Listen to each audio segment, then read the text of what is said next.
What's up guys? Now it doesn't happen very often, but now and again there is a brand new release game that is worthy of an upgrade, and for me recently that was Indiana Jones and the Great Circle. It is extremely demanding. It was released at the latter part of last year and it requires some specific hardware to actually get running. But for those of you that do need to upgrade to play this game, what kind of experience will you get on the minimum requirements? Well, that's what we're going to find out today. So for those of you that have played Indiana Jones and the Great Circle, that's fantastic because your systems are obviously capable of doing it and you will have had an amazing experience too. But for those of you that haven't yet, because your systems just will not cut it when it comes to playing that title, you will need to upgrade. But to be honest, the upgrade path isn't actually that bad. The biggest problem with the demands and the requirements of this game is, of course, it's a requirement for hardware ray tracing graphics cards, which a lot of people out there on budget systems just simply won't have. For the processor, it is recommended that you use an Intel Core i7-10700K or an AMD Ryzen 5 3600. That's actually not that bad because you can pick the Ryzen processors up pretty cheap nowadays. It requires 16 gigabytes of RAM, which again is pretty standard nowadays. And then when it comes to the graphics card, you need a minimum of an NVIDIA GeForce RTX 2060 Super 8GB or an AMD Radeon RX 6600 8GB, or of course you can also use the Intel Arc A580. It requires 120 gigabytes of storage, and that is an SSD required as it states in the additional notes, and you will need GPU hardware ray tracing, which is why those graphics cards are actually listed. A combination of this hardware should actually be able to give you a low preset with a resolution of 1080p and still meet a target of 60 FPS, which may be a little bit low for some people, but what kind of experience should you expect with that kind of hardware? Well, to find that out, I'm obviously going to build a system that meets that minimum requirement. I don't actually have the Intel or the NVIDIA components, but we do have the AMD versions. For the CPU, we're going to be using the AMD Ryzen 5 3600. I actually have this from a long time ago and it's actually still a pretty decent CPU. It is a 6-core 12-thread on the Zen 2 architecture, so it's actually still pretty decent and a lot of people use these. It was extremely popular and they were reasonably cheap when they were released, around £200, but nowadays you can pick them up for as little as 30 on the used market, so that's actually a decent buy, particularly if you are looking to upgrade just to simply get this game running. Then for the graphics card, again, we've gone for the AMD side, and this time we've gone for the AMD Radeon RX 6600 8GB. Again, I've had this card for a while now, and they're not that expensive. Brand new, I probably paid around £230 for this, but you can actually find them on eBay at the moment for around 130 to 150. So again, the combination of this upgrade is not going to be that bad, particularly if you're already on an AM4 platform and you need to just boost your system a little bit to be able to get there, because of course the CPU is pretty much supported by most motherboards and the graphics card is going to be supported too. But if you are on something even older, maybe an older Intel system, you will need to put in the price of a motherboard, which again is not that expensive. But what kind of performance will this combination give? According to their minimum requirements, we should get a 1080p with a low preset 60 FPS experience, but it's going to be good to actually see what it can do, particularly since the game has had some updates. So let's get this installed onto a system. I've already built a system here. It is currently sitting on our test bench. It is nothing fancy. It is a basic AM4 motherboard with a B450. We've got the CPU already installed, an air cooler, 16 gigabytes of RAM, and everything's going to be running from an NVMe drive. So all we need to do really is drop the graphics card into this setup and get the game started and see what we can do. Okay, so we've got the system fully up and running and it's reasonably quiet, to be honest. It is sitting on an open air test bench. You wouldn't normally do this, it would be in a case, but for me, I've just thrown it on there just to kind of see what kind of performance we get out of the game. We've just finished configuring up our MSI Afterburner, so we'll get some stats in the corner, but I suppose all we need to do now is start the game and see what happens. So far so good. The game is actually loading up. It takes a little bit of time on the Ryzen 5 3600 compared to much faster CPUs, of course, but all you got to do is kind of wait for the loading and we should be able to get in there perfectly fine. I'm not sure what this game is configured to, what it will actually choose based on the hardware we've got, so we'll just jump into probably one of the most demanding scenes in the game so that we can see what kind of happens and see what kind of performance we get there.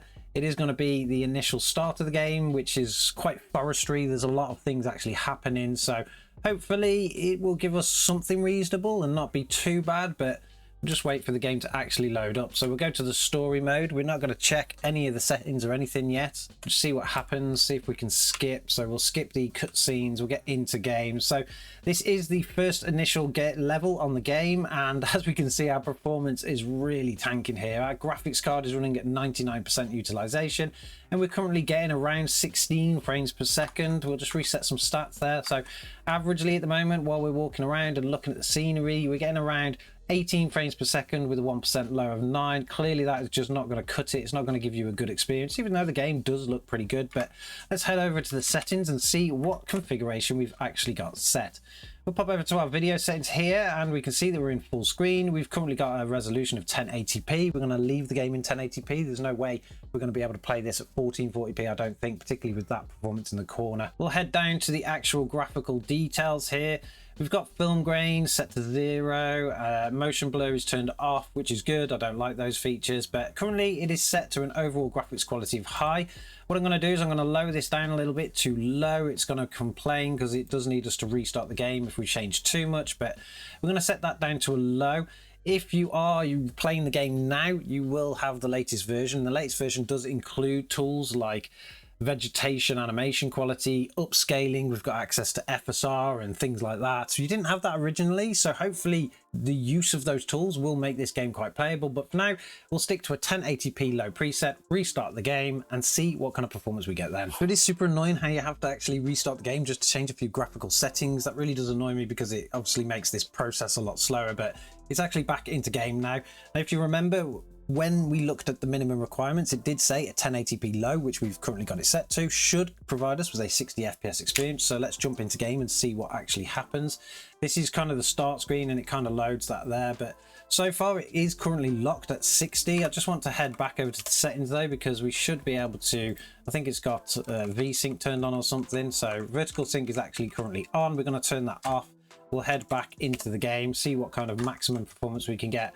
So as we can see so far, we are currently getting an average of around 71 frames per second with a 1% low of 59. The game doesn't look too bad in a low preset, still looks very nice. Everything is very well detailed. Getting a little bit of screen tear here because we've turned off V-Sync, but apart from that, you would normally run it with it on. But so far, everything is looking pretty good. But I wonder if we can actually do a little bit more configuration. Can we get this game looking a little bit better if we use some of AMD's latest FSR technologies? We've got the update now, so we can clearly do that. So let's head back into the settings. I think what we'll do is we'll try and get this game as smooth as we can on this first level, being one of the most demanding.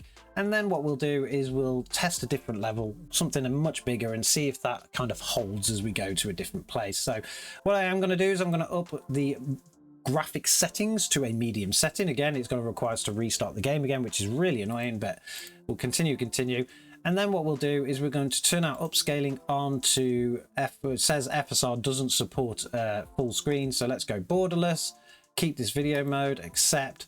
Let's go over to FSR, and we'll run it with a quality setting. So hopefully we should get a medium preset now with 1080p resolution, and because FSR is actually turned on, we should get a pretty decent result. We've also got access to frame generation here, so maybe we'll actually turn that on at some point and see what it can kind of get with that. Hopefully, being a single player game, any kind of latency that we get from turning on frame generation shouldn't make a difference anyway. But let's restart the game again and see what kind of performance we get out of this. Okay, so we are back, and we are currently now running in 1080p with a medium preset with FSR 3, I believe it's 3 on this, running at a quality setting. Let's head into the game and see what kind of stats we get. The game is just kind of going through this little motion here, but so far everything is looking good. The medium preset makes things look a little bit better. I wouldn't say that it's massively different, but we are currently getting an average of around 71 frames per second. So FSR is kind of saving us here a little bit when it does come to these higher graphical quality settings. The graphics card's running at 98% utilization, with the CPU, the Ryzen 5 3600, running at around 36%. So everything's pretty happy there. All the temperatures are looking good, and even our frame time is looking pretty good at around 13 milliseconds, 14 milliseconds. So far everything is looking really good. The game is quite smooth at the moment. We're getting a 1% low of 61, so this is pretty impressive for just this really cheap upgrade that you can make here of the Radeon 6600 and the Ryzen 5 3600. you can play Indiana Jones perfectly fine. So I'll tell you what we will do though, is we will drop back into the settings and we're going to crank this thing up. Let's crank it up still in a 1080p resolution, but we'll crank it up to high. We'll enable frame generation, see if that can actually just boost our frames up to a high FPS experience and see what kind of effects it will actually have to the gameplay itself. So let's head back over to the options. We're going to go over to our video settings. I'm hoping that if FSR frame generation works really well, maybe we can actually increase the resolution here. And if we can do that, this is going to be a fantastic little setup for anybody that really does want to play this game. So let's head all the way back down to our settings. We're going to go to a high preset again. We'll need to restart, which is so annoying. It's going to take so long to be able to do this, particularly when live testing things. But we're going to leave FSR on a quality setting, but we are going to enable frame generation. It's going to take a few seconds for the system to actually work this out. But of course, we do need to now restart the game again just to be able to get that. We'll start the game again, still in the forest section, test our settings, and then we'll head off to a much bigger area and see if they really do hold. Okay, so we're back in the game, and clearly frame generation hasn't worked because we were getting around 39 frames per second, which was a lot worse than not having frame generation turned on, and the game completely locked up. This is the problem with some of these latest technologies that AMD are coming out with. You do get little issues like this. I've heard great reports on this game and frame generation, in particular FSR 3. So I'm not sure if it's actually this combination of hardware, or maybe there is a problem and they've put a bad update out or something like that. So don't be discouraged by using frame generation. It does mean that we're going to have to kind of reboot because the whole system is completely locked up. So we're not going to be able to get out of this. Oh, there we go. We managed to get back into the operating system, but the game's just not going to go anywhere. So we're going to kill this game off. We're going to turn off frame generation. We're going to get back into it again, see if we can fine tune those settings to get a decent, if not reasonable, performance, and then we'll head off into the bigger levels just to kind of show you that it is stable or it isn't stable. Now, unfortunately, because the game won't actually start with the frame generation turned on, or at least it crashes once it gets there, we're going to have to restart the game in a reset to defaults mode. Fortunately for us, they've actually included that as an option when you try to start the game. So we've reset it back to default. It should be in its low, or can't remember exactly what the default settings were, but I think it was actually in high. Maybe we'll leave it there and just turn on FSR, but we will need to restart the game again just because we've changed some things. Hopefully, if it is set in a decent quality, it's not going to ask us to restart, and if it doesn't, we can get straight into the game. But we're just waiting for it to actually load up at the moment. We're back into the menu. I'm not sure why we've not started in the same place, but we'll go over to our options. We're going to head over to our video settings. We're going to scroll down. It is in a recommendation of low. We don't want to do that. We want a medium. Medium was pretty good. We were getting a pretty decent result from medium, so let's bump it up to high, and then what we'll do is we'll set the vegetation down to a medium setting, and then what we'll do is we'll set the FSR. I'm just going to change the borderless. We'll set FSR into a quality setting, so this time we're going to be running it in 1080p with a high preset, FSR enabled on a quality setting, but we have turned the vegetation animation quality down, so maybe we won't see that, maybe we won't notice it, I don't know. But let's go back into game. We've definitely turned off FSR frame generation because that clearly wasn't working for us, but let's escape back again, restart the game, and then we'll jump straight into it. So we're back into the game, and unfortunately we've still got a very low FPS count here. We are currently getting an average of 20 with a 1% low of 12. That's just not great. It seems to be this high preset that's really causing us an issue here, because as soon as we enable it, even with FSR on a quality setting, it's making absolutely no difference at all. Our frame time is also up into the 70s, which is just not going to provide a very smooth gameplay experience. So it must mean that we've got to go down to that medium setting, and that's pretty much where you're going to have to be. Now, of course, the system does only meet the minimum requirements, so it did say a low preset with a 1080p resolution, and then you should be able to get 60. So we're still already doing better with a medium preset than we were based on their original requirements, but I suppose what we'll do is we'll go and tweak all of that, and instead of coming back to the jungle, we'll go straight into the larger levels, and we'll see if the medium 1080p with an FSR quality setting will actually maintain through them as well. So we'll just go over to the settings and we'll start tweaking that stuff now. Now, what's absolutely amazing about this is as soon as you tweak the graphics preset from the high down to the low, suddenly FPS just jumps straight up without touching any other setting. There must be something within that high detail that is causing us some big problems, probably some kind of high detailing and ray tracing or something like that. But we are now running in 1080p with a medium preset, and we are in Egypt, so we'll just head over into there. We do have FSR 3 set to a quality setting as well, so that's giving us an extra boost here. But so far, everything is looking good. In a medium preset, the game still looks absolutely fantastic. Again, we've got VSync disabled here, so we can see the maximum performance. We're going to get a little bit of screen tearing, but so far, everything is looking good. We're currently getting an FPS of around 84 frames per second, where the average is sitting at around 77. That means it's absolutely fantastic, to be honest. It means you can play this game end to end with such a cheap system like this. We'll just do a little bit of a run around here, and we can see that our 1% low is currently at 59 frames per second, providing a very smooth gameplay experience with a frame time that's floating between 13 and 17. Anything under 20 there should be a reasonably smooth gameplay, so we're still within target on that one, and everything is looking pretty good. If you haven't actually played this game before, or if you have a system that is just not capable of starting it, this is definitely worth a bit of an investment. For a graphics card that's around £130 second hand, and a CPU that you can get from 30 to 50 depending on what the current market looks like, for around 160 to maybe £200 once you've added on a motherboard, you can actually get a pretty decent setup here. It's running the game perfectly fine. We're still getting an average of around 72 frames per second. We take a slight dip on the continuous when we're in a busy area, but it's still above 60 FPS, so that is more than playable. It looks great. I just can't believe you can get this kind of experience out of hardware that's just really low tier nowadays. It's classed as things that you would find on the second-hand market. You wouldn't find this stuff new, and this is a great result all around. So there we have it. You can actually play Indiana Jones and the Great Circle on its minimum requirement. It does actually perform as they say on their original specifications, but when you start including technologies like FSR, which came with an update, you can actually start boosting up your graphical preset, and things look great as well.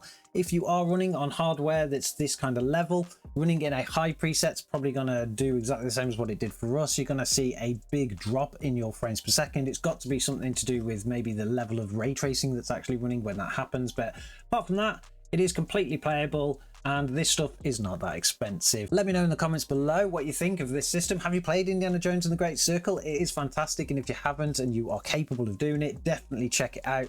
There's loads of action, loads of adventure, and you travel around. It's very, very close, in my opinion, to the movie. It's probably one of the best movie to game adaptations I've ever played, but apart from that, I'm sure I will catch you guys in the next one.